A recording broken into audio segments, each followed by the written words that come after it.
Welcome back. In my last video, I talked about hand loading the shotgun shell and the components. Now I'm going to show you how to actually load those shells up. I've got a Mek 600 Junior reloading machine right here, and this is the Mark V iteration that has been around for a little while now. It incorporates all the latest features that Mek has put into their machine. This machine is actually, the 600 in its earliest configuration was available about 1965, 64, 65. And at that time it was actually cataloging for a price of about $97 and change. So it's really, the price is only barely doubled. You know, the actual list price has barely doubled over all those many decades. So it's one of the best bargains around. Long before anybody even thought of loading progressively or semi-progressively with metallic cartridges, it was being done with shotshell loaders. So what I'm going to be doing is loading up for this nice Browning Micro Midas that belongs to my bride. She's got a hankering for some 1 ounce light field loads that she can just basically use for whatever squirrel hunting, and also for just target shooting, busting clay pigeons.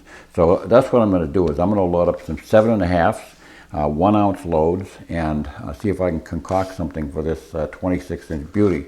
And I spoke about this sort of thing to you about the shorter version of a 12-gauge shotgun, how it can be the ideal gun for a youngster starting out. These stocks are a 13-inch length of pull, which is ideal for a smaller shooter. Loading down light loads, you can easily bring the recoil down to very manageable levels. The gun has got sufficient heft to handle the recoil of a 12-gauge load, and it's basically small enough with this 26-inch barrel, and I believe even a smaller tube is available, so that it balances nicely for a smaller shooter. It's a beautiful gun. I guess they don't make the Silver Hunter anymore in this configuration, but I believe that they do have some variation in the Micro Midas form. This has got a stepped rib. This rib is a little bit elevated, which is ideal for a woman, because women tend to hold their head a little bit more erect on the stock than a man. So this allows that rib to catch her eye a little bit better, and it also throws the pattern a little bit higher. It's got because the rib has a downward angle towards the front of the muzzle, it actually allows the shooter to see the bird in flight as you slap the trigger. So it's a nice configuration, and I just like it. They're very reliable guns. So let's see if we can get something loaded up for this, and I'll show you all the various components that we can go through. Nice things to have would be, some mundane things. I like to make up some labels to put on my boxes. There's my boy, Benny. Good boy. There's my hunting buddy. I like to make up some loading labels on address, just simple Avery address labels, so I can identify my stuff. Naturally, you're going to be having the box to put them in. This is just an empty box, which I preserved. A very nice, handy accessory to have, which is made by Mek, is this stacker. This basically allows you, as the shells come off the press, you can stack them in here alternately, and then slide the box sleeve down on top of it, invert it, and there you go. That keeps them nice and organized. And the appropriate shot, I'm going to be using extra hard shots. It's the only kind of shot I buy, extra hard or magnum shot, which I spoke about in the previous video. I'll be using number 7.5 shot. Number 8 would also work fine for busting clay pigeons, but 7.5 is a little bit better shot for squirrels and upland game. A nice accessory to have is a bin to contain your wads on one side of your press, on the left side of the press, and your empty hulls on the other side.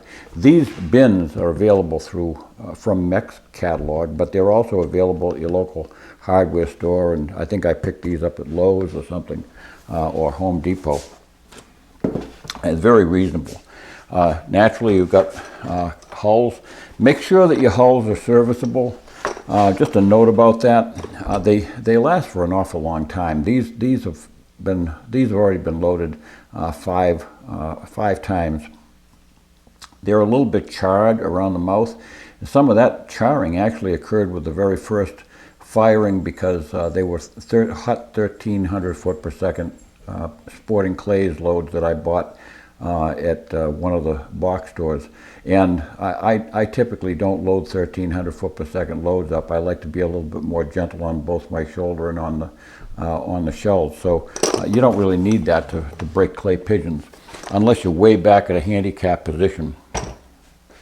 You don't need to take any special pains to clean those shells or anything. If you have target hulls, if you have all plastic target hulls, which those are, the one-piece hulls, you can, if you wish, if they're really dirty, you can wash them and make sure you dry them out thoroughly. If you have field shells, do not wash them because you're going to rust the brass, because it's not a brass head, it's a brass plated steel head, and it will surely rust on you. They're designed to rust, so don't wash those. And there's also in most of those, many of those, they still use rolled paper for the base wad, the internal base wad, and that will also swell and ruin your shell. So absolutely do not wash any shells other than target loads, target shells, which are full one-piece plastic compression form shells.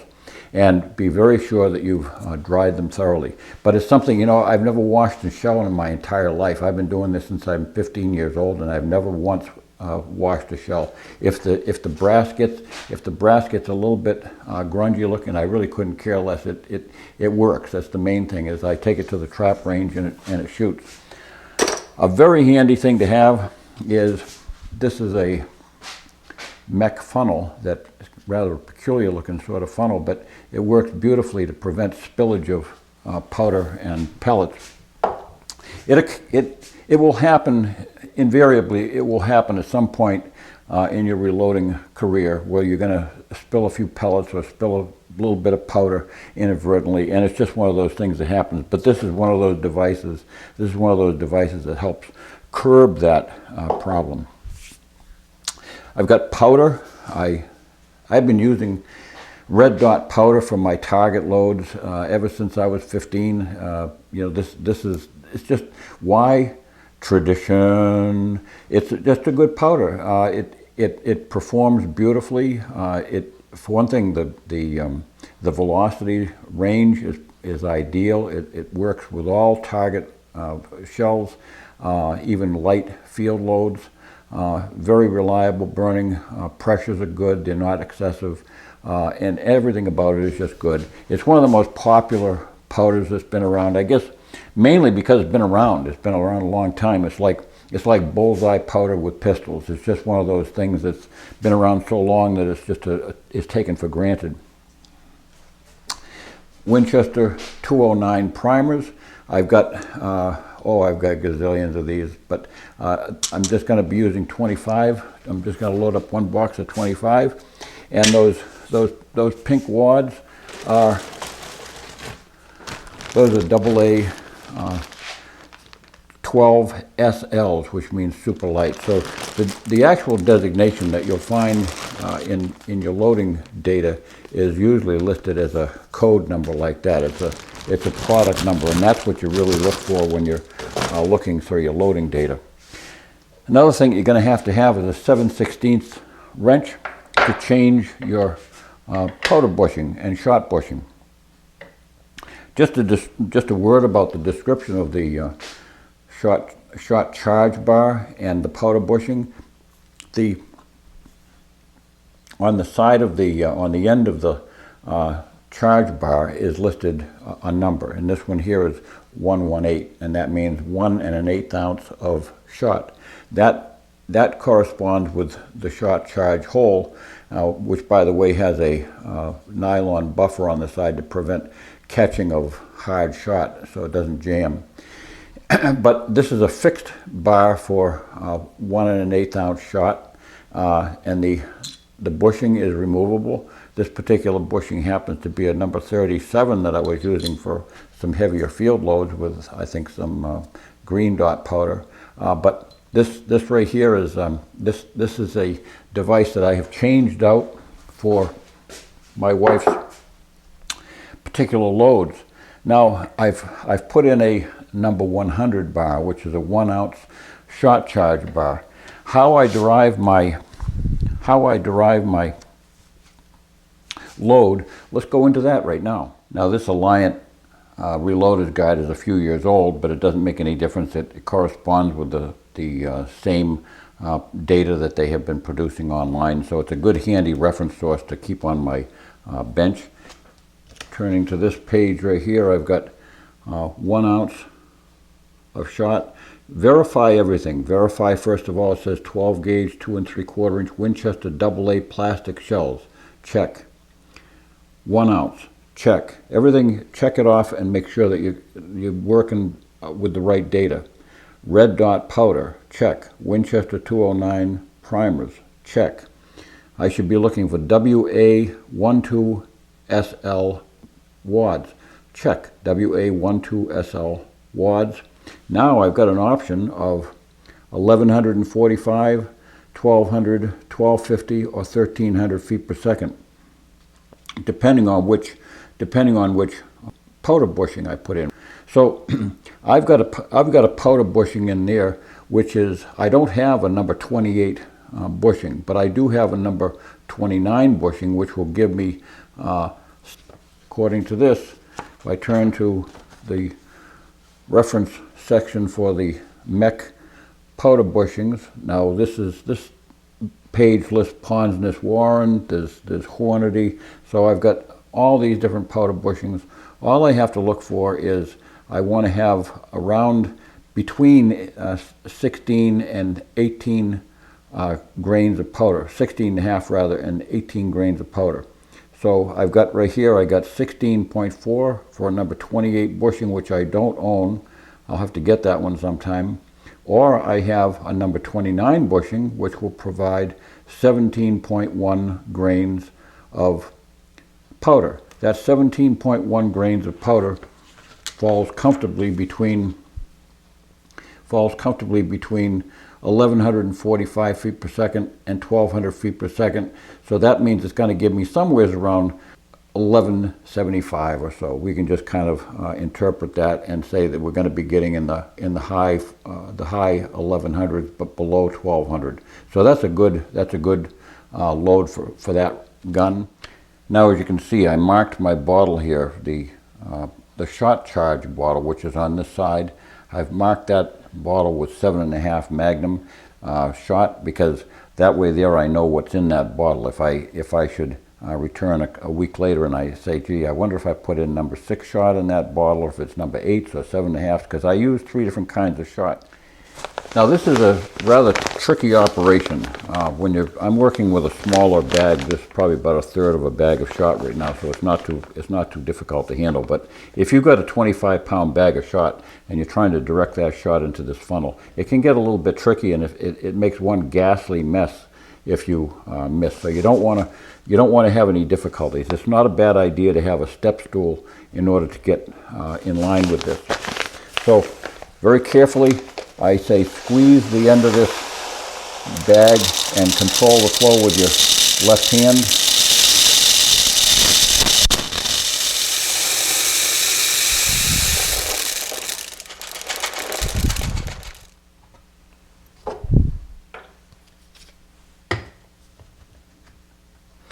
When you seat this funnel, make sure that the inside of that funnel goes into the top of the bottle. It doesn't have to go all the way down. That funnel will actually go inside the top of the bottle.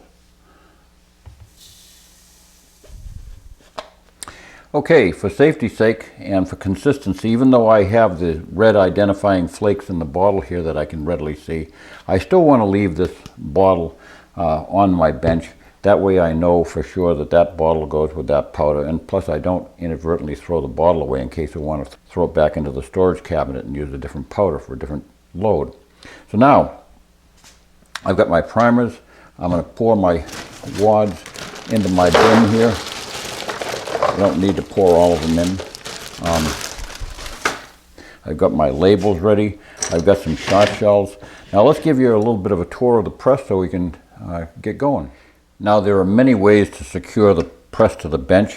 One of the methods that I used for many years was to simply have a piece of 3/4 inch plywood to which I put a screw-on feet underneath, some rubber feet underneath, which then I bolted the press with wing nuts provided by Mek to the board, and I had at the time a 20 gauge shotgun press and a 16 and a 12 gauge press, so I could interchange, just put them on top of my table wherever I was working, even the kitchen table, and I could load.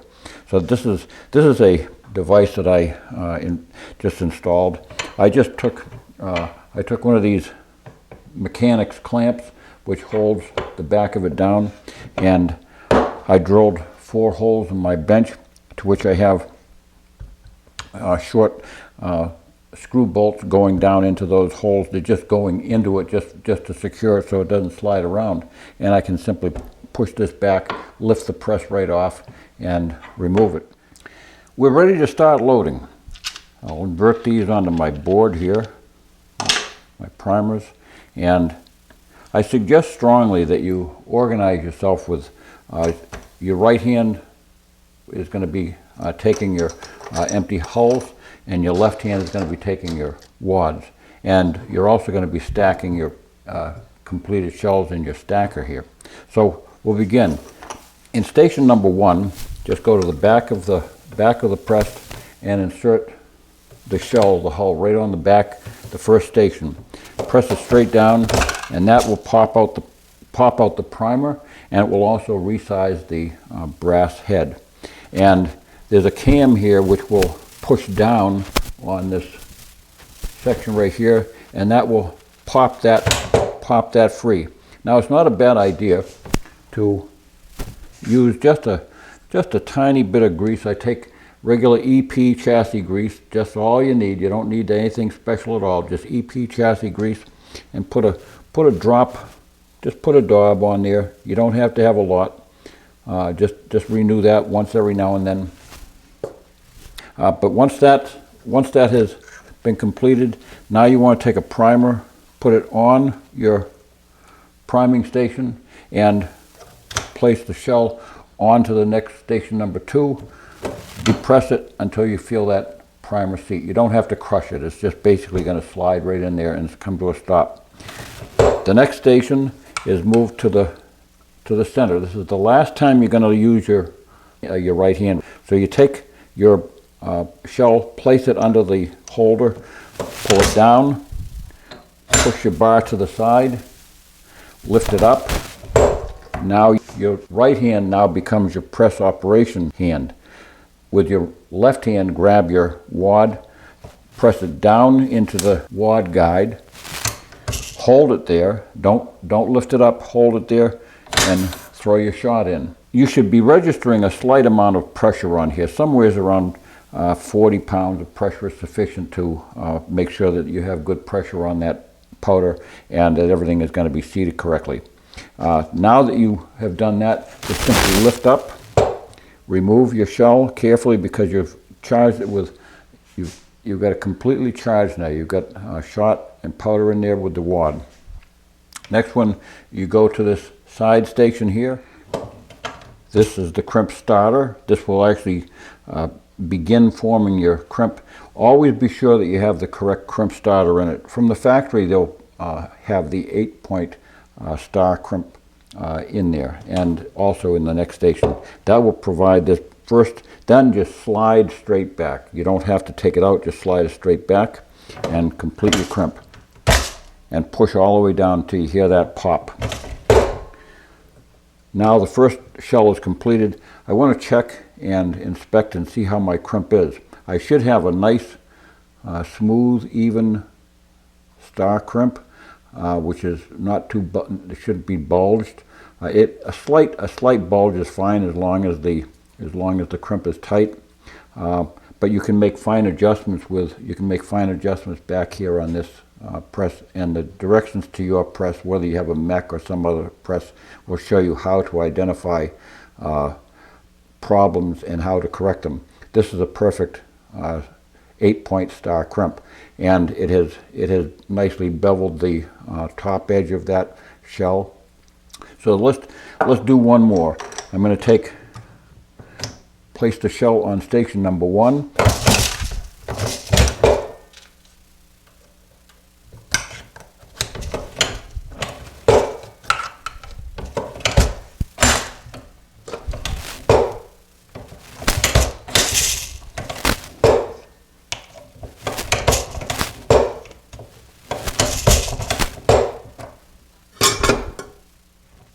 Well, there you have it.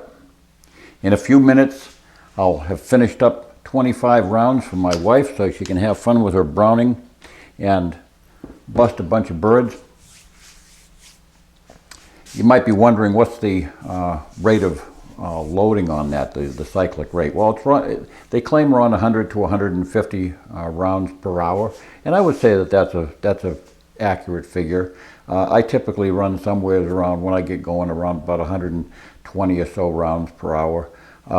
It's a very relaxing machine to me. I find it very therapeutic to just pull on that handle, and the activity is a lot of fun, and it's a little bit of exercise too. So no, it's not a 300 to 400 round per hour machine. I don't really have any interest in loading that many shells, and I would find that to be rather boring, to be honest with you. So I didn't want to have that kind of machine. I've been using this kind for longer than I care to remember. So I hope you enjoyed this segment, and whatever you do, be safe in all your loading procedures and have fun doing it and have fun shooting. Don't forget to subscribe, and God bless.